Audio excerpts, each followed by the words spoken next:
Esta mañana se inauguró en Managua un seminario sobre retos fiscales y desarrollo incluyente, organizado por el IEP, el Instituto de Estudios Estratégicos y Políticas Públicas, y auspiciado por Christian Aid y la Unión Europea. Uno de los principales temas que se abordó hoy está referido al panorama fiscal en América Latina, a partir de una conferencia que brindó Juan Alberto Fuentes, economista, director de la División de Desarrollo Económico de la CEPAL. Nos acompaña Juan Alberto Fuentes. Es un honor para nosotros tenerte, Juan. Gracias por acompañarnos. No, gracias por la invitación. Parte de la premisa de tu ponencia, en la que hablaste de la situación de América Latina, es que en las últimas décadas ha aumentado la carga fiscal en la región, en los diferentes países, más en unos, menos en otros, por una incidencia de diferentes causas. ¿Cómo se vislumbra, en primer lugar, la tendencia general? Bueno, efectivamente ha habido un aumento de la carga tributaria, entendiendo por carga tributaria la proporción de impuestos dentro del Producto Interno Bruto de cada país. Esto responde a distintas dinámicas dependiendo de las subregiones. Uno tiene el caso de América del Sur, donde ha sido más significativo y donde responde básicamente que han cobrado más impuestos a la exportación de recursos naturales. Entonces ahí tiene uno dos grandes grupos de países. Por una parte los productores de hidrocarburos, petróleo, gas, caso de Ecuador, de Bolivia, parte Colombia, Venezuela, donde ha aumentado los ingresos como resultado de los precios más favorables del petróleo y de empresas estatales muchas veces que han intervenido en eso. Y luego uno tiene otro grupo de países que son los productores de minerales y metales, caso de Chile, caso de Perú, en parte Brasil, donde ahí ha habido un aumento derivado de los precios más altos de esos productos que han sido captados por la vía de impuestos, sobre todo el impuesto sobre la renta, también regalías, ¿no? Un caso especial es el de Argentina, donde aplicaron impuestos a las exportaciones, es un caso más bien extraño, pero ese conjunto de acontecimientos es lo que explica la mayor carga tributaria, que por cierto se ha reflejado en un aumento del gasto social importante. ¿Por dónde anda la media de la carga tributaria de la región? Es difícil, porque una media engaña en este caso, ¿no? Uno tiene Brasil, Argentina, con cargas tributarias de 34, 35, luego el caso de Uruguay, 28 por ahí, y luego otro grupo de países que anda entre 15 y 25, ¿no? Los países centroamericanos están en otro grupo, en otra categoría, con cargas tributarias generalmente algo menores, y donde no se han beneficiado tanto o bastante menos de lo que es el aumento de los precios de las materias primas. En este caso está más asociado a lo que hacen o dejan de hacer en relación a los impuestos directos, como el impuesto sobre la renta, al IVA, pero me gustaría entender, por ejemplo, cómo se ubica Nicaragua dentro de este panorama general. En el país, por lo menos en el sector privado, hay un discurso o hay una percepción de que en Nicaragua se ha aumentado, dicen, considerablemente la carga tributaria. Algunos expertos dicen de que eso es una afirmación que no se corresponde realmente con lo que las cifras indican. No, sí ha aumentado. Sí ha aumentado y en casi todos los países de Centroamérica también ha aumentado, ¿no? Incluso en Nicaragua, Panamá han aumentado quizá más que en otros países, ¿no? Y esto es parte de un panorama general, eso sí, de Centroamérica, República Dominicana, de reformas tributarias más activas. En cierto modo, Centroamérica se ha visto obligada a reaccionar, porque a diferencia de Sudamérica, no ha tenido todos estos recursos derivados de los recursos naturales, ¿no? Entonces uno ve reformas tributarias con un predominio de las reformas del impuesto sobre la renta, cierto fortalecimiento del IVA, básicamente esos dos. Ahora, el que haya aumentado la carga tributaria, bueno, decías que en buena parte está relacionado con materias primas, impuestos a exportación en otros casos, pero ¿ha incidido esto en lo que antes se consideraba que era una tendencia a estructuras tributarias regresivas que predominaban en América Latina? ¿Es más progresiva hoy la tributación en términos generales? Sí, es más progresiva, pero todavía tiene una incidencia muy limitada en términos de afectar la distribución del ingreso. A diferencia de Europa, en América Latina el impacto principal en la distribución, en la redistribución favorable, sea por la vía del gasto, casi exclusivamente por la vía del gasto, ¿no? Gasto social, sobre todo, transferencias directas a familias pobres, ¿no? Uno ve los coeficientes de Gini, de concentración del ingreso de Europa, y bajan, es una combinación la reducción, ¿no? Cuando uno compara la situación sin impuestos, sin política fiscal, con política fiscal, ¿no? Ahí contribuye el gasto, contribuyen los impuestos. En América Latina solamente el gasto y muy poco los impuestos. Una cosa que llamó la atención a propósito de este nuevo ciclo electoral que se está viviendo en América Latina, el domingo pasado hubo elecciones en Chile, la candidata que seguramente será la próxima presidenta, Michelle Bachelet, la expresidenta, hizo campaña proponiendo una reforma tributaria, es decir, recaudar más para orientar el gasto social en torno a la educación y a la salud. En Centroamérica, por ejemplo, eso es un anatema. Yo nunca he conocido un candidato presidencial que diga vamos a incrementar los impuestos para mejorar la calidad del gasto público. Más bien los políticos ofrecen bajar impuestos o en todo caso ofrecen incentivos y ofrecen exoneraciones. ¿Cómo se ubica Chile y particularmente la experiencia chilena de la concertación tributaria y lo que podría ser Bachelet ahora? Bueno, creo que se están combinando ahí dos fenómenos. Por una parte, unas crecientes demandas sociales, ¿no?, reflejadas en una serie de manifestaciones, que por cierto no han tenido lugar solo en Chile, también en Brasil, otros países, Perú, exigiendo servicios de más calidad, y luego un reconocimiento también como parte de eso, que para tener esos servicios sí se necesitan más recursos, ¿no? El otro fenómeno que yo creo que es más asociado a la historia chilena es de cierta seriedad política, ¿no?, de partidos institucionalizados, muy sólidos, un nivel de debate bastante fuerte, donde si un candidato sale, como a veces salen algunos de nuestros países, prometiendo de todo, entonces se le exige que explique, bueno, cómo va a cumplir con todo eso, ¿no? Y queda incluso ridículo pierde posiciones frente a su público. Entonces sí, a mí me llamó la atención desde el principio, ¿no? Y ella muy claramente anunció la reforma, e incluso entraron algunos detalles sobre la reforma, y a diálogos. Y hubo una reacción del sector privado, que parte no le gustaba, ¿no?, porque en general al sector privado no le gustan los impuestos, pero tampoco una reacción así hepática, ¿no?, sino que parte todo de un diálogo bastante avanzado, si se pudiera llamar así, a nivel político.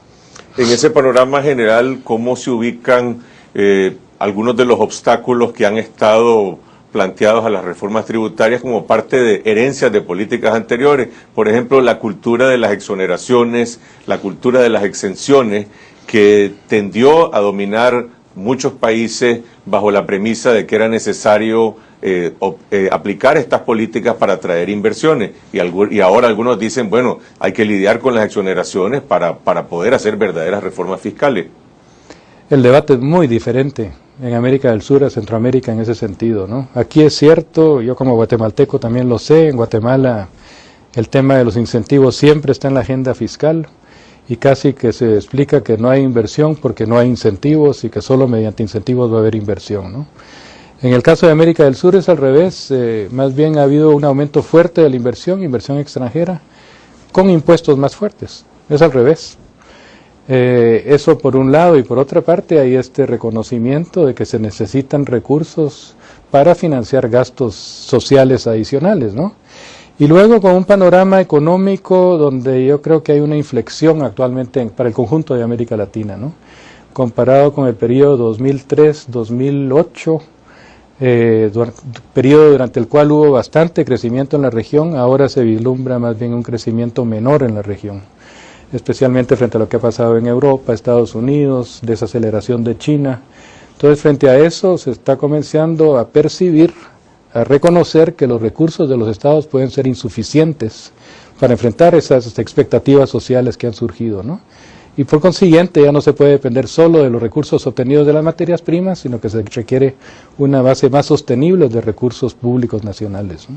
Lo cual supone acuerdos sociales, acuerdos económicos, acuerdos políticos. Vos sos economista, has estado en los dos lados de la acera, como estudioso, como consultor, ahora como funcionario internacional de la CEPAL, también estuviste al frente del Ministerio de Hacienda de tu país intentando promover cambios en esta materia.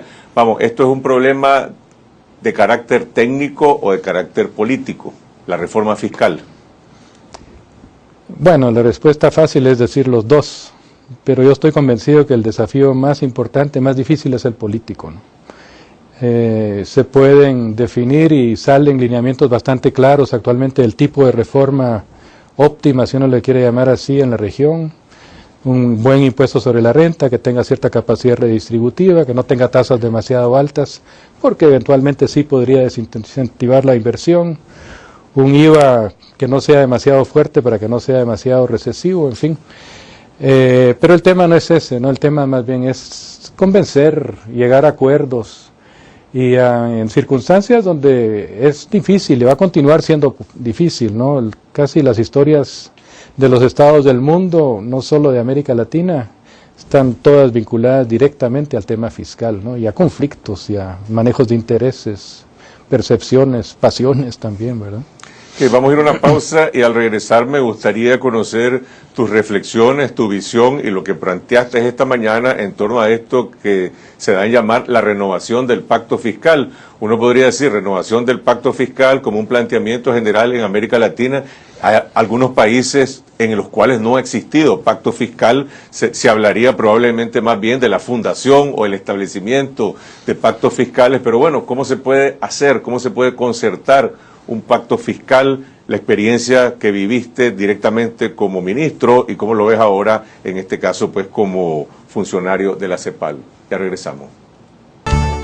Continuamos en esta noche, estamos conversando con el doctor Juan Alberto Fuentes, economista, director de la División de Desarrollo Económico de la CEPAL, Comisión Económica para América Latina, exministro de Hacienda de su país, Guatemala. Me gustaría empezar por ese punto. Al terminar tu gestión como ministro, escribiste un libro, algo muy inusual para un funcionario público en nuestros países centroamericanos, además con un título muy revelador. El libro se llama Rendición de Cuentas. En sociedades como las nuestras, donde no existe ninguna cultura de rendición de cuentas, hablabas de la experiencia que viviste para tratar de promover en Guatemala una reforma fiscal. ¿Cuál es el balance, si se puede resumir?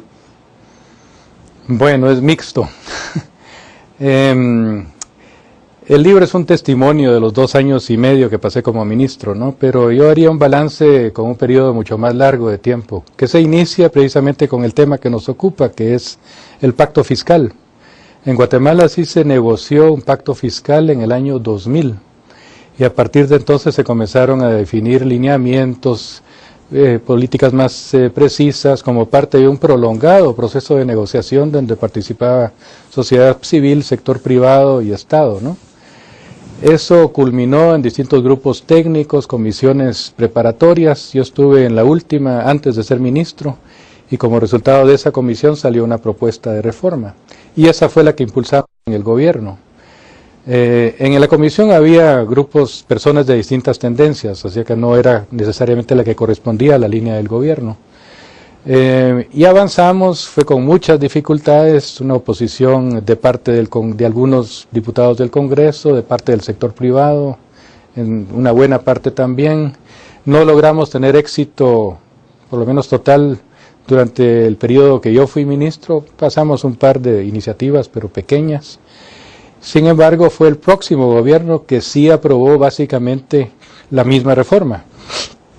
Y eso es importante porque ahí se manifestó la continuidad que venía del pacto fiscal y de estas propuestas que habíamos ido construyendo muchos guatemaltecos de manera conjunta, ¿no?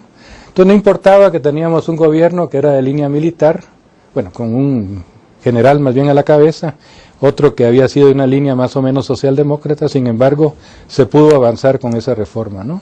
Y yo creo que es un buen ejemplo. Hubo cambios en el camino, desde mi perspectiva se debilitaron algunos aspectos, pero para mí lo esencial sí se preservó. Creo que es una lección que puede servir para otros países. Por supuesto, esto va a tomar forma diferente en cada país. La idea misma de un pacto fiscal no tiene que ser un acuerdo firmado específico, puede ser más bien una idea de país, de Estado que se quiera.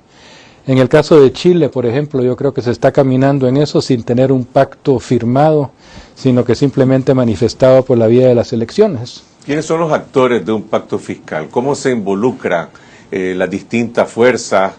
¿Quiénes participan? Y pregunto esto porque en Nicaragua, al día de hoy, existe una especie de relación muy cercana entre el gobierno y el sector privado, que negocian muy estrechamente esta clase de temas. Por ejemplo, la reforma tributaria el año pasado fue negociado a puertas cerradas entre el gobierno y las cámaras del sector empresarial, del sector privado, y luego fueron llevadas al Parlamento a ser endosadas. Y cuando aquí se habla de estos temas, se da por supuesto, por lo menos por la lógica del gobierno, de que aquí hay básicamente dos actores, el gobierno y las cámaras del sector privado. Bueno, la idea de pacto fiscal que estamos contemplando en CEPAL es un pacto bastante amplio, de donde participa la sociedad en su conjunto y el Estado, ¿no? Donde hay incluso un nivel más abstracto, hay una relación entre ciudadanos y Estado, ¿no? Donde el Estado asume ciertas obligaciones, los ciudadanos también tienen ciertos derechos, pero hay un intercambio en el sentido de que a cambio de los servicios del Estado, los ciudadanos deben pagar impuestos, ¿no? Pero ¿cómo se da esa interrelación? ¿Es a través de los partidos políticos? ¿Es en el Parlamento? ¿De qué manera? Ese es el punto de partida conceptual, ¿no? No, de ahí uno tiene, sí, partidos políticos, organizaciones sociales, entre las cuales están los sectores privados y el propio gobierno, ¿no? Puede haber incluso ONGs, es la experiencia que tuvimos en Guatemala, ¿no? En el caso de Chile pesan muchísimo los partidos políticos, también pesa el sector privado y los sindicatos, ¿no? Y yo creo que ahí cada país tiene que irse ajustando, pero obviamente se trata de un ejercicio democrático, ¿verdad? Se trata de un ejercicio que debería incorporar a la mayor parte de la población y donde es fundamental tener esa base mayoritaria para que sea durable el ejercicio, ¿no? Porque si no, si hay un peligro de llegar a acuerdos que pueden no ser durables simplemente, ¿no? Porque esto es una visión de largo plazo la que se está impulsando. ¿Cómo se enfrenta lo que abordabas en tu presentación, esta realidad que prevalece en todos los países, que son los desequilibrios de poder entre las diferentes fuerzas? Es decir, por una parte hay partidos políticos, como en el caso actual de Nicaragua, que tienen un control mayoritario de la Asamblea Nacional, independientemente de la controversia y la discusión que sigue planteada sobre el sistema electoral y la forma en cómo se permitió ese resultado, pero bueno, esos son hechos políticos. Por otra parte, hay grupos económicos que tienen mucho poder y mucha influencia, y amplios sectores de la población, incluidos en estos sectores medios, sectores profesionales, que dicen, ¿y yo qué vela tengo en este entierro? ¿Cómo participo yo en este tipo de situaciones? Sí, hay por lo menos dos problemas muy serios que tiene que enfrentar cualquier pacto fiscal. Uno es el de la desigualdad política, económica, ¿no? Donde hay grupos, incluso no solo es gran poder, sino que es poder de veto, ¿no? Que simplemente pueden parar cualquier cosa, ¿no? Y eso fue lo que enfrentamos en Guatemala en un momento, que el sector privado tenía poder de veto, no de pararlo simplemente. En una democracia debería ser la mayoría la que predomina, no un grupo minoritario, aunque sea un grupo selecto, ¿no? Entonces ahí hay un tema que requiere cierta simetría en materia de poder. Pero hay otro también que tiene que ver con la inclusión, porque estamos viendo sociedades también donde hay grandes sectores, y que es la contrapartida en cierto modo, ¿no? Sectores totalmente excluidos, que casi no tienen relación con el Estado, ¿no? El famoso y le llamado sector informal, que no tiene protección social, no tiene acceso a seguridad, educación muchas veces a medias o de mala calidad, entonces no percibe que tiene una relación con el Estado. Y entonces de lo que se trata es de ir generando condiciones para que esos sectores también se involucren, ¿no? Esos sectores que son normalmente excluidos, ¿no? La forma concreta, yo no me atrevería a hacer una sugerencia así de receta como debe ser en cada país, ¿no? Yo creo que ahí tiene que ajustarse, pero sí diría que un criterio básico es que sea democrático con una visión de largo plazo, ¿no? La gente quiere ver resultados cuando le piden una mayor contribución tributaria, pagar más impuestos, ya sean estos indirectos o directos. ¿Hay alguna manera de establecer un correlacionamiento entre el sacrificio o el aporte que se le pide a los diferentes sectores y el compromiso que debe adquirir el Estado, ya sea en inversión en determinados sectores sociales o en proyectos relacionados con generación de empleo, por ejemplo? Bueno, ahí de partida hay una gran desconfianza de las poblaciones latinoamericanas en general en relación al Estado, ¿no? Y uno ve encuestas que se han hecho recientemente y 60% de la población expresa una tremenda desconfianza en relación al gobierno o al Estado en general, ¿no? Pero al mismo tiempo también se han hecho otras encuestas donde se pone de manifiesto que si hubiera más transparencia, si hubiera más calidad en el gasto, más gasto orientado a salud, educación y seguridad, sobre todo esas tres áreas, pero con eficiencia, con eficacia, estarían dispuestos los ciudadanos a pagar más. Eso por un lado. Por otro lado, también las encuestas manifiestan que los ciudadanos también quisieran participar más, y esto tiene que ver con lo que decías, ¿no? Participar más en la definición de lo que se va a hacer con sus recursos, ¿no? Que nos lleva a todo el tema de rendición de cuentas, de transparencia, ¿no? Una parte fundamental de un pacto fiscal no es solo ver cómo se obtienen ingresos y cómo se gasta, ¿no? También es que se esté informando de cómo se está haciendo eso, las correcciones que se tiene que hacer ineludiblemente en el camino también, y también la respuesta a presiones sociales que van surgiendo, ¿no? Entonces, creo que hay que verlo de esa manera bastante amplia, el tema del pacto fiscal. Ahora, también hay una dimensión, no sé si la palabra correcta es llamarle administrativa, de cómo se lleva a cabo la administración tributaria, qué tan eficiente es, cuánto se gasta en esto, o por otro lado, cómo se puede ampliar la base tributaria, que siempre son los temas que están en discusión. Pues en Nicaragua mucha gente dice, no se necesita una reforma, lo que se necesita es una mejor administración tributaria.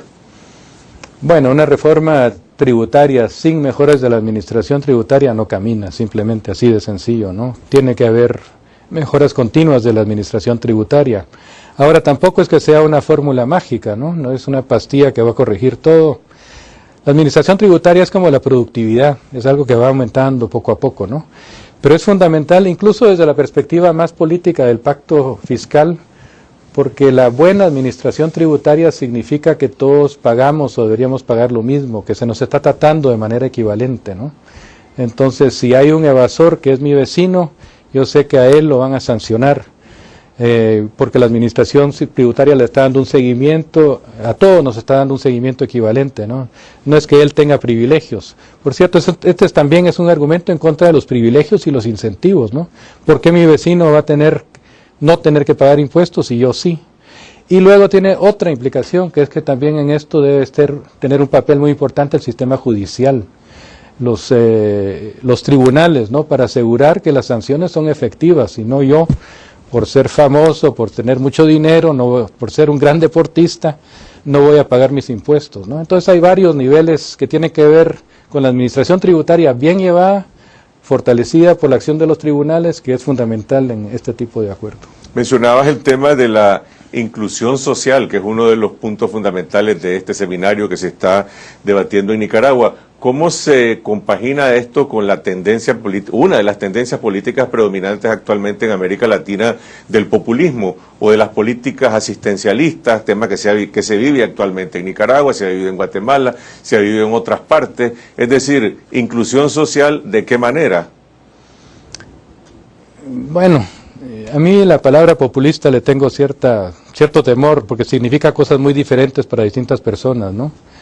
Incluso yo creo que ahora, antes se asociaba el populismo con desequilibrios macroeconómicos, ¿no? Con un gasto exorbitante. Eso sigue dándose en algunos países, pero para ir a un caso de un país que se califica, llamémosle de izquierda, que es Bolivia, uno tiene en ese caso una política macroeconómica de lo más ortodoxo, ¿no?